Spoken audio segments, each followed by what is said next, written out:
Right, finally, after about 3 attempts at the intro, good evening, everybody, if there is anybody watching.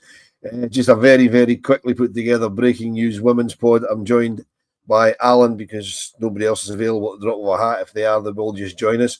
Alan, it's been reported, not officially by the club, but by very well-respected fan media, as in Heart and Hand and Stevie at Four Lads, that Joe Potter has left their position as the Rangers women's first-team manager. Yes, our quick hello to Tess, who's joined us to watch. Surprised at the timing. Very surprised. Initially, we thought maybe it's a club-led decision, but further sort of info from the club's fan media partners suggests that Joe's got a new role that she's going to take up, which is going to bring in some compensation for us. So a change I expected to happen for some months, but very surprised at the timing. I thought if it was going to happen, it would have happened as soon as the season finished. Yeah, I'm the same. I was actually talking to somebody today who's, quite well connected with the women's team before the EGM, and she was like me. We kind of expected Joe to leave, and the exact words were, "It doesn't look like it's going to happen. It looks like we're both wrong." As you say, Alan, I would have expected it to happen at the end of the season after the Scottish Cup final. It may be a case of whatever job that she's taken. If she has taken a job, that's maybe just come up. Possibly. We don't know what's changed. We'll obviously wait on seeing some comms from both the club and from Joe herself. I'm sure that if this is broke, the club can't stay silent on it for long. So as much as we might have seen that to be jumping the gun here, the news being broke, but where it's been broke, there's no reason we're going to query that. No, absolutely. I mean, it is from reliable sources there. I mean, the very fact that Heart and Hand have come out and said that she is moving on to another job, which means we will be compensated for it. It'll be interesting to see where she goes. But what will be more interesting, as Car asked straight away in the group chat, who replaces her? Where do we go from here? Well, probably most of us had no idea it was going to be Joe when we were looking for a replacement for Malky. So chances are there'll be names that'll be thrown up. Shelley Kerr's working in Scottish football right now at Hearts. She'll always get touted, but I've really no idea. Do we look at the job other people are doing in the league? Do we look at how successful Grant's been at Hibs? Do we look at how much Eva's built Hearts, or do we look further afield? Do we go back down south? Do we look for somebody from abroad? I don't know, but it'll be time for some wild speculation. At a time when there's lots and lots of change at the club. Yeah, I mean, as I said in our group chat, folks, this is just speculation at the moment. We don't normally act on speculation, but we are sort of expecting it first thing in the morning when obviously we'll be at work and things like that. So we thought we'd better just get this out now. I didn't expect the club to announce it tonight. When I heard 20 minutes ago, we initially thought maybe a 9 o'clock announcement.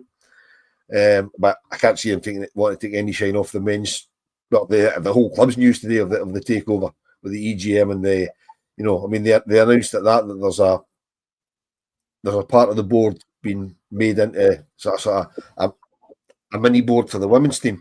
I can't remember the makeup of it. I was here. I heard them say it. I can't remember the makeup of who's involved in that, but they've got a job on their hands to start with. Yeah, it certainly makes them busy, and I'd like to think Donald Gillies has been in place for about 18 months now.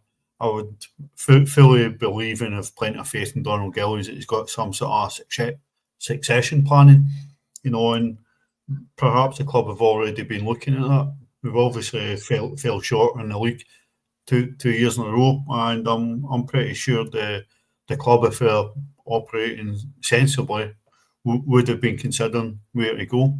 There must have been a post-season debrief, and it's brilliant. We've won 4 cups in the last 2 years, but winning the league has escaped us, and that, quite honestly, is a standard we need to improve on. Yeah, your point with succession planning, I hadn't even given that a thought. That may also contribute to why it's only now that it's being announced that Joe's leaving. I mean, the girls go back to pre-season, I think, next week. I think they're a week behind the men. I think they'll be back next week. So they maybe have been working behind the scenes to get a replacement, and they want it to be quite seamless and get the replacement in time for pre-season starting. I mean, again, we're just speculating here. So it could be a case of tomorrow we announce, right, look, Joe's left, she's moving on to wherever she's going, thanks very much. And then in a couple of days, we're back on with the announcement of who the new, or they might do it all at the same time. They might come out tomorrow and say, Joe Potter, current Rangers women's first team manager, moved on to wherever she's going, and her replacement is. That might already be in place, but we don't know that. No, we don't, but you might be absolutely spot on. The club are waiting and timing announcements. We saw him wait and hold off on announcing about the players who are leaving, and didn't give people maybe a chance to say goodbye to players at the last game of the season. So they announced them, I think, just after the men's team appointed a new manager, but just after a takeover was confirmed. So maybe they are being very cautious and very calculated when they're announcing news, but I don't think you can sit in this for any length of time. At the latest, it's going to be something that the club will have to put out early tomorrow morning.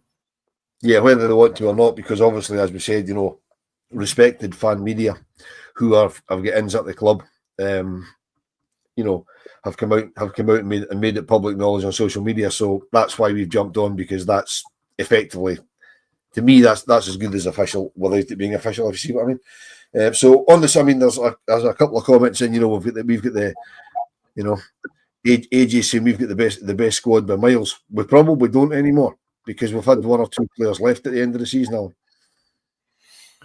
We've had a lot of experience leave. The experience Testmedag and Vic Essen bring, and the length of time at Chelsea Cornet's been at the club.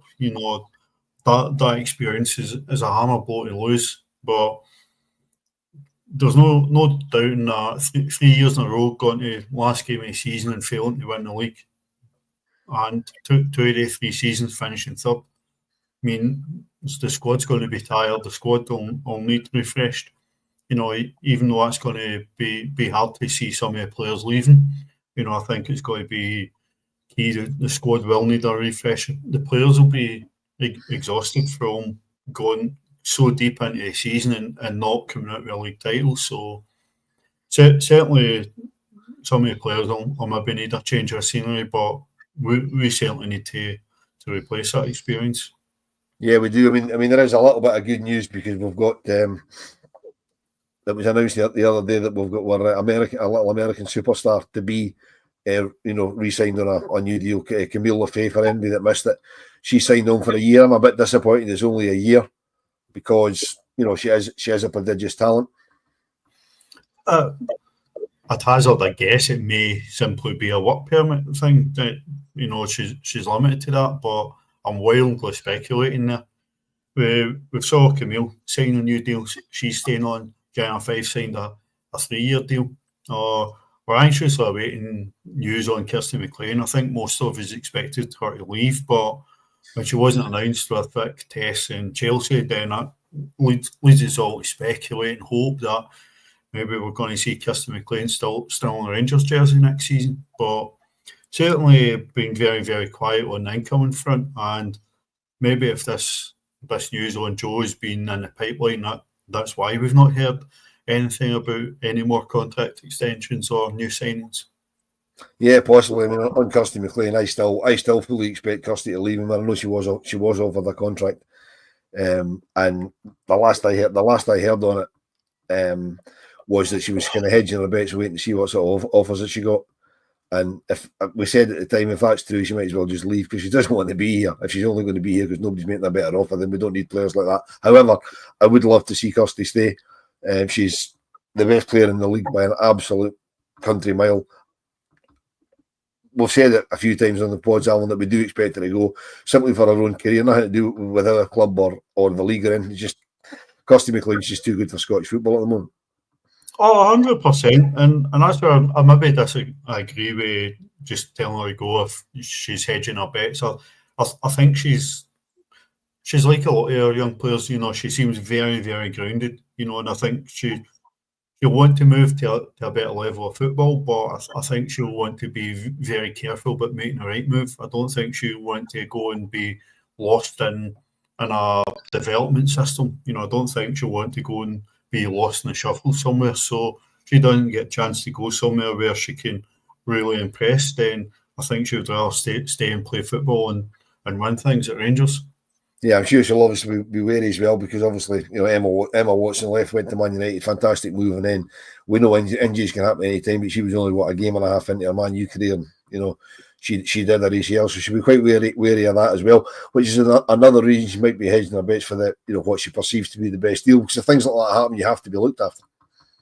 Oh, absolutely, but there's also the fact that Kirsty missed a lot of football last season, and maybe just wants another season in her legs and under her belt before she goes and moves on. And listen, if you do lose Kirsty McLean and lose both Kirsty and Chelsea for that midfield, that's a massive, massive hole to fill. And we saw when both of them were injured last season how much a strain it put in Liv. She's a fantastic player in her own rights, but she can't do it all herself. Yeah, I mean, when we highlighted it at the time, the strain that put on Liv, because it basically burnt Liv out. That's why she got niggly with injuries towards the end of the season, and why she had to miss out the last sort of 6 weeks of the season or whatever it was she was out for, which you could argue ultimately cost us a title. Well, it certainly could. We had Charlie Devlin in there to supplement the numbers, and we lost her for 6 months of the season. So injuries to our midfield has absolutely hammered us the last couple of years, but certainly I hope when we bring a new manager and we see a bit more faith going in some of the young players, and we don't just keep farming them out and leaving ourselves short on options in January. So we spoke about how good Kirsty McLean is, but we've got some absolutely tremendous young players, and hopefully we see some of them get an opportunity, and more of an opportunity for the ones who've already been in and around the team. Yeah, that's going to be crucial for whoever comes in as a new manager. Assuming, of course, that the news is correct and that that Jo is away, because she did give the young players a chance. I mean, she brought in, for example, Maycroft, 15-year-old. She brought a lot of faith in her, and there's other players, as you say, like her in the under 15s won the league. You know what I mean? So that's decent. So there'll be a few of those players stepping up kind of on the fringes of the first team.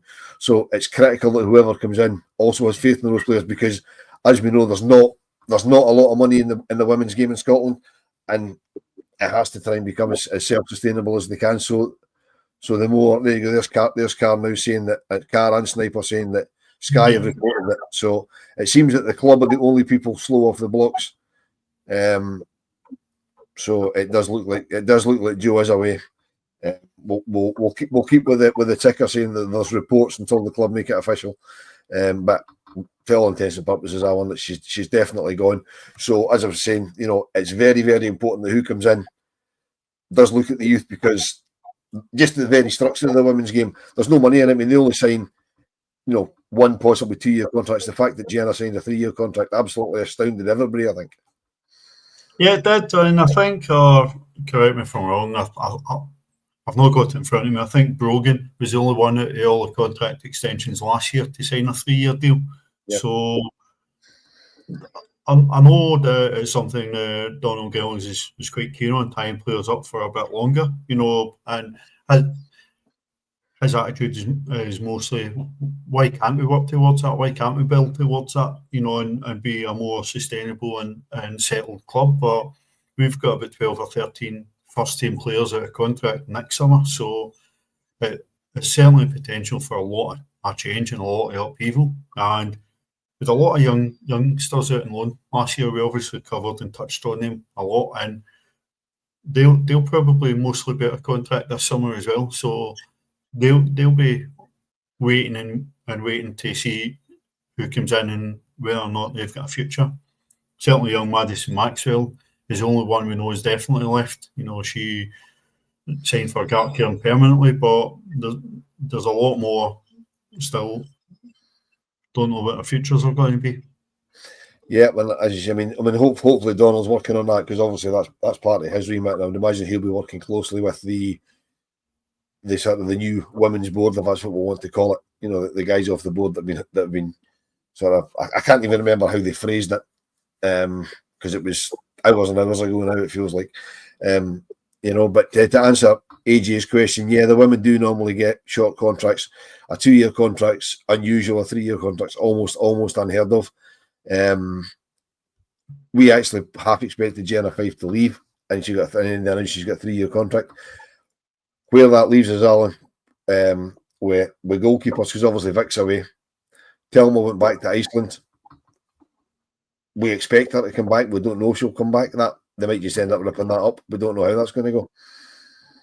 I'd very much expect she went back just to get some game time before the Euros. I doubt it was anything more than that. Or she seemed to be well liked and well thought of, but you know, it's a clean slate. She's under contract for another 2 years, so she's got a new manager to impress when she comes back after the Euros. So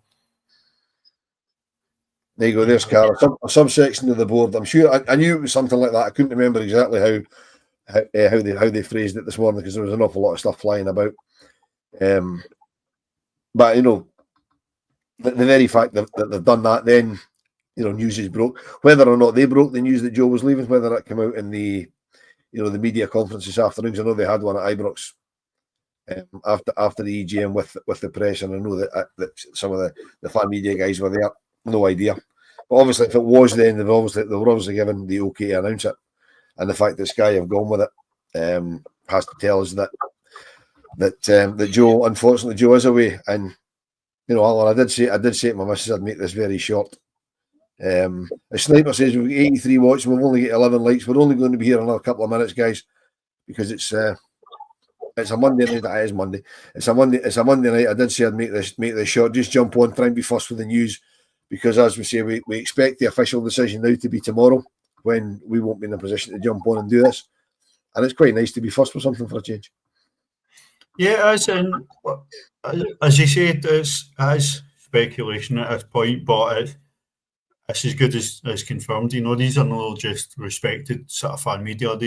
These are sort of fan media that put money into the club and our official club media partners. So they've broke it. I'll take it from these multiple sources as gospel. So it's something I'm not entirely surprised at. It's just the timing is quite surprising. So let's certainly see Spinning Bob Flip. He's giving you a shout, but I'm not fan media, and he needs to stay off the Buckfast on a Monday night.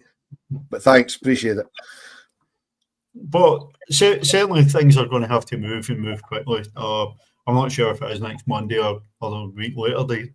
The girls are back in training. Certainly the league campaign kicks off 2 weeks after the men do. But the only friendly I know that is definitely arranged is the 27th of July, and we should be able to go to that for a change, for a pre-season friendly, playing Middlesbrough. So yeah, I'm still a bit narked that that's not a double header at Ibrox, because we play Middlesbrough. The men play Middlesbrough on the Saturday. I'm a little bit narked. They should have made that a double header, one at 12 and one at 3. But you know, I suppose we can't have everything. We can't all be like forward thinking clubs. I think Newcastle are doing something like that as well with Atletico Madrid. They're playing, I think, doing a double header. You know, there's probably other ones that I've missed as well. You know, but there's testing. Do you think Katie and Laura will leave now that Joe's gone? We don't know. I mean, we're doing our speculating tonight. Absolutely no idea. And just before we go, Sharpie Staunch. No, it wasn't me that you saw in Tenerife on Saturday night. I don't know who that poor bugger is at your hotel that looks like me. But I was actually in Poland watching Speedway on Saturday night, believe it or not.